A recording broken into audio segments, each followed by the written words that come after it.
بچوں سے کیا کرنا ہے بھائی؟ کام میں اس لیے کہہ رہا ہوں کہ جہاں بھی عقل کا کنٹرول دل پہ نہیں ہوگا نا وہاں دل آپ کو برباد کر دے گا. تو بچوں میں خود عقل نہیں ہوتی, بچوں کے پاس صرف دل ہی ہوتا ہے, خواہشات ہی ہوتی ہیں. عقل کس کی استعمال ہوتی ہے؟ باپ اور ماں کی. اگر وہ بھی بچوں کی خواہشات کے آگے ہتھیار ڈال دیں تو تینوں ایک جیسے ہیں. پھر اس کا مطلب اس گھر کے تباہ ہونے میں تھوڑا سا بھی ٹائم باقی نہیں ہے, برباد ہو جائے گا. یہ کیسز آ رہے ہیں, ماں باپ کھلا رہے ہیں پلا رہے ہیں اپنے بچوں کو, کہتے ہیں ہماری سنتے ہی نہیں ہیں. میرے پاس تو ہر طبقہ آتا ہے, مالداروں کا بھی, درمیانہ بھی, غریبوں کا بھی. غریب بچوں میں اکثر اطاعت کا جذبہ زیادہ ہے کیونکہ وہ گھر کے کام کاج کر رہے ہوتے ہیں. مالداروں بچوں میں, حالانکہ مالدار کے احسانات زیادہ ہیں اس کے اوپر, لیکن بچوں میں اطاعت کا جذبہ کم ہے کیونکہ ماں باپ نے ساری سہولتیں دے دی ان کو, ہر خواہش پوری کر دی ان کی, تو جس سے وہ خواہشات کے غلام بن گئے. بچوں کو بچپن میں سکھانا پڑے گا یہ تمہاری بہن ہے, اس پہ خرچ کرو, دو اس کو, کھلاؤ اس کو, اس کا خیال کرو. تو میں یہ عرض کر رہا تھا کہ عقل جو ہے نا, عقل عربی میں کہتے ہیں باندھنے کو, اور اللہ نے انسان کے بارے میں فرمایا کہ یہ جل باز ہے, یہ فوراً ایسی چیزوں کی طرف جاتا ہے جس میں اس کی خواہش پوری ہو رہی ہو. جلد بازی کا مطلب یہ اس کے انجام سے یہ بے خبر ہو جاتا ہے. تو عقل کیا کرتی ہے؟ آپ کو انجام دکھاتی ہے اس کا کہ بھئی یہ انجام ہے اور یہ انجام اچھا نہیں ہے. تو اس پہ میں کہہ رہا تھا کہ فوجیوں کو باقاعدہ ٹریننگ دی جاتی ہے, تربیت دی جاتی ہے ان کو, پھر کیسا زبردست 1-2 سال کی ٹریننگ کے بعد پوری زندگی کیسی بنتی ہے. میں نے اکثر کیا 100% دیکھا ہے جو فوجی لوگ ریٹائر ہونے کے بعد بھی بڑی زبردست زندگی گزارتے ہیں, سست نہیں ہوتے. میں نے کم از کم اپنی زندگی میں کسی اپنے رشتہ داروں میں بھی, ہمارے بہت سے لوگ فوج میں, جاننے والوں میں بھی, دوستوں میں بھی, ایک چیز ہے کہ سستی نہیں ہوتی. وجہ کیا ہے کہ صبح اٹھنا, دوڑنا, بھاگنا. ہمارے ایک رشتہ دار کمیشن آفیسر گئے آرمی میں, تو ان کا خیال یہ تھا کہ زبردست حساب کتاب ہوگا, تو ٹریننگ کے دوران بہرحال جوس نکل آتا ہے. تو ہمارے کوئی جب رشتہ دار ان سے ملنے کے لیے جاتے ہیں نا تو بڑے خوش ہوتے ہیں کہ یار تھوڑی دیر کے لیے ہمیں سکون ملتا ہے. ورنہ کہتے ہیں اصول یہ ہے کہ اگر آفیسر نے کہا نا یہ چیز لے کر آؤ, تو چل کے جانے کی اجازت نہیں تھی, بھاگ کے جانے کا آرڈر تھا, دوڑ کے جاؤ, دوڑ کے لے کر آؤ. اگر گھر میں بچوں کو بھی یہی اصول بنا دو, انسان کے بچے بنیں گے کہ نہیں بنیں گے؟ آپ اپنے کسی بچے کو انڈے لینے کے لیے بھیجو, آپ جن انڈے لینے کے لیے بھیجا تھا جب وہ آئے گا تو ان انڈوں سے چوزے نکل چکے ہوں گے, اگلی نسل کے انڈے لے کر آ رہا ہوگا. حقیقت ہے, انڈوں کے ریٹ چینج ہو چکے ہوں گے جب وہ واپس آتا ہے نا. جن انڈوں کے حساب سے آپ نے پیسے دیے تھے نا وہ ریٹ کیا ہو چکے ہوں گے؟ چینج ہو چکے ہوں گے. تو اتارو گا آلو تو اتنے روپے کلو ہیں, آدمی کہے گا یار میں نے تو اس حساب سے بھیجا تھا. بھائی وہ ٹائم اتنا ہو چکا ہے, ایسے سست چل رہے ہیں. میں تو نوجوانوں کو دیکھتا ہوں, پارک میں دیکھتا ہوں نوجوانوں کو کیسے چل رہے ہوتے ہیں. میں ان سے کہتا ہوں بھائی ایسے تو آپ گھر کے صوفے پہ چل لیتے, زیادہ اچھا تھا. نہ چل سکتے ہیں, نہ دوڑ سکتے. یہ حکومت کی نہیں ہے, یہ کس کی ہے؟ یہ والدین کی ذمہ داری ہے. اکثر میں اس موقع پر ایک واقعہ سناتا ہوں. ہم دارالفتاء والارشاد ناظم آباد میں پڑھا کرتے تھے نا, تو ہمارے سامنے ایک بیکری تھی, اس میں پنجاب کے لوگ تھے, لاہور کے. پتہ ہے آپ کو پنجاب کے لوگ کاروبار کے معاملے میں سست نہیں ہوتے, یہ میں نے دیکھا ہے. کاروبار میں وہ بڑھو بچوں, کیونکہ سست آدمی تو بزنس کر ہی نہیں سکتا نا. ایک صاحب پڑھے ہوئے تھے نا ایک مدرسے میں, ایسے لیٹے ہوئے تھے یوں کر کے. میں جب بھی جاتا وہ اس طرح مجھے نظر آتے لیٹے ہوئے. تو ایک دن مجھے لیٹے لیٹے کہنے لگے کہ مفتی صاحب آپ پتہ نہیں کیسے 4 شادیوں کی بات کرتے ہو, ہمیں تو کوئی دوسری کے لیے نہیں ملتا.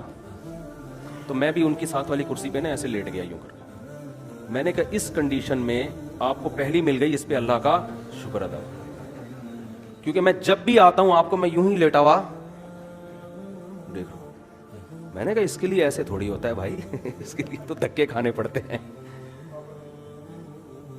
اور بسکٹ کو چائے میں ڈبو کے کھانے سے احتراز کرنا پڑتا ہے, رشتے مانگنے جانا پڑتا ہے, دفتروں میں جانا پڑتا ہے. بیٹھے بیٹھے تھوڑی ہو جاتی. شادی دفتروں میں جاؤ, ادھر جاؤ ادھر جاؤ, پتہ کرو, بیوہ عورتیں, طلاق یافتہ عورتیں, گھومو پھرو, چلو پھرو. لوگ بھی ترس کھائیں گے کہ یار دے دو اس بیچارے کو. تو میں نے کہا آپ جب بھی آؤ ادھر لیٹے ہوئے, یار شادی نہیں ہو رہی. میں نے کہا اس سے جو ہے وہ بھاگ جائے گی, کرتا ہی کچھ نہیں ہے, پڑا رہتا ہے. ہمارے ان کی میں وہ بیچارے تو شاید میں نے بیچاروں کا سمجھ نہ جائیں کہ کس کی بات ہو رہی ہے. اللہ تعالیٰ ان کے درجات بلند کریں انشاءاللہ. نہیں کوشش ہوگی کہ نہیں سمجھیں وہ, ٹھیک ہے. ہمارے نبی صلی اللہ علیہ وسلم نے بزدلی سے پناہ مانگی اور سستی سے پناہ مانگی ہے. اللہم انی اعوذ بک من الکسل، اے اللہ میں تیری پناہ مانگتا ہوں سستی سے. سست آدمی ہر جگہ ناکام ہے اور چست آدمی ہر جگہ کام. ہر ایک کو اچھا لگتا ہے چست آدمی، ایکٹیو آدمی، وہ خوش مزاج بھی ہوتا ہے.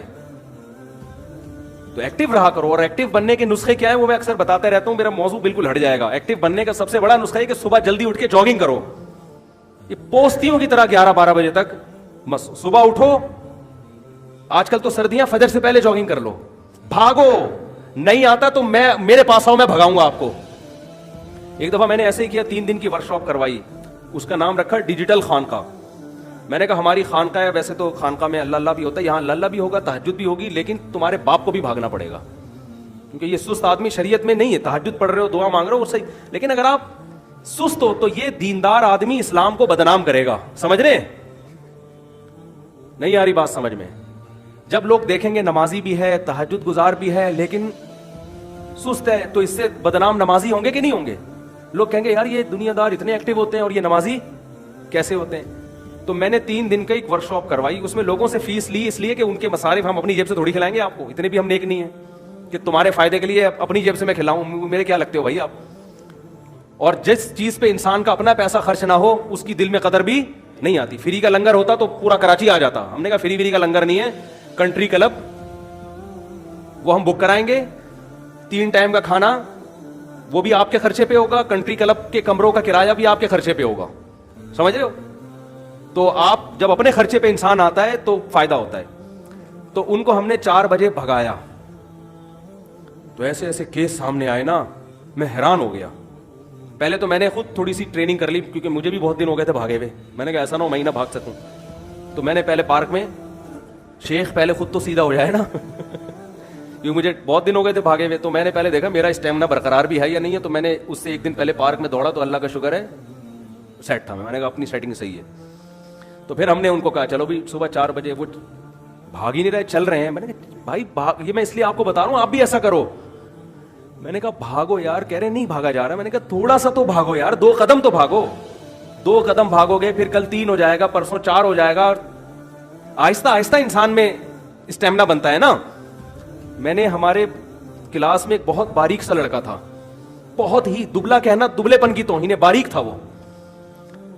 تو میں نے اسے کہا جم جاؤ، کھاؤ پیو، آپ پہ ماس چڑھ جائے گا نا، تھوڑا جان پکڑو گے. وہ کہہ رہا ہے مجھ سے تو جم میں ویٹ ہی نہیں اٹھتا. میں نے کہا 1 کلو کا ویٹ اٹھا لو. کہہ رہے نہیں وہ بھی نہیں اٹھتا. یہ میں آپ کو واقعہ برائے واقعہ نہیں ہے، یہ سمجھانے کے لیے کہ کچھ تو کر بھائی، جتنا تیرے اندر استطاعت ہے کچھ تو کر، کچھ تو ہل. آج تھوڑا سا ہلے گا، کل تھوڑا اسٹیمنا. یہ جو جم میں اتنے بڑے بڑے ویٹ اٹھا رہے ہیں، کوئی پیدائشی تھوڑی اٹھا کے پیدا ہوئے تھے یہ کہ جب دنیا میں آئے تو اتنا بڑا ویٹ اٹھا کے اما نے کہا یہ تو بڑا ماشاءاللہ بلڈر ہے. آہستہ آہستہ ہوا نا. تو جب وہ طالب علم کی سمجھ میں ہی نہیں آ رہا، میں نے کہا ایک تنکا لو، اس کے دونوں طرف قمیص کا بٹن لگاؤ، یہاں سے شروع کرو. تنکا لو جھاڑو کا، قمیص کے دونوں طرف کیا لگاؤ؟ بٹن. اس سے ویٹ اٹھانا شروع کرو. کہہ رہے یہ کیا بات ہے؟ میں نے کہا یہ اٹھا سکتے ہو نا؟ کہہ رہے ہاں. میں نے کہا یہ اٹھاؤ. میں نے کہا پھر اس کے بعد شیروانی کے بٹن پہ آ جانا جو بڑا والا ہوتا ہے. پھر اس کے بعد 98 پہ آ جانا پھر 5 روپے کے سکے پہ آ جانا. پھر سکے بڑھانا شروع کرنا. میں نے کہا انشاءاللہ ایک دن آپ 50-50 کلو کا ویٹ بھی اٹھاؤ گے. لیکن یہ جو باریک ہے نا اتنے کہ پتہ ہی نہیں چلتا، صرف قمیض آ رہی ہے، یہ اس کے اندر بندہ بھی ہے. مجھے تو کئی دفعہ میں نے کہا شبہ ہوتا ہے وہ قمیض ہی آ رہی. میں نے کہا کچھ ہلے گا، کچھ کرے گا تو جسم پہ کچھ چڑھے گا نا. لیکن نہیں ہے وہ سمجھ میں بات.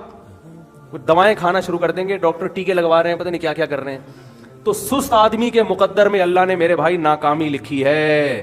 دنیا میں کامیاب ہمیشہ کون ہوتے ہیں؟ چست لوگ. تو اب مسئلہ یہی ہے کہ یہاں بھی عقل اور دل کا کیا ہوتا ہے؟ جھگڑا ہوتا ہے. دل کہتا ہے سستی سے بڑی کوئی نعمت ہے نہیں. دل تو یہی کہتا ہے. صبح آپ فجر کے لیے اٹھ رہے ہو، دل کیا چاہتا ہے؟ سوتے رہو. میں آپ کو یقین سے کہوں فجر میں نہا دھو کے صاف کپڑے پہن کے فجر پڑھنے آؤ، مزہ نہ آئے پیسے واپس.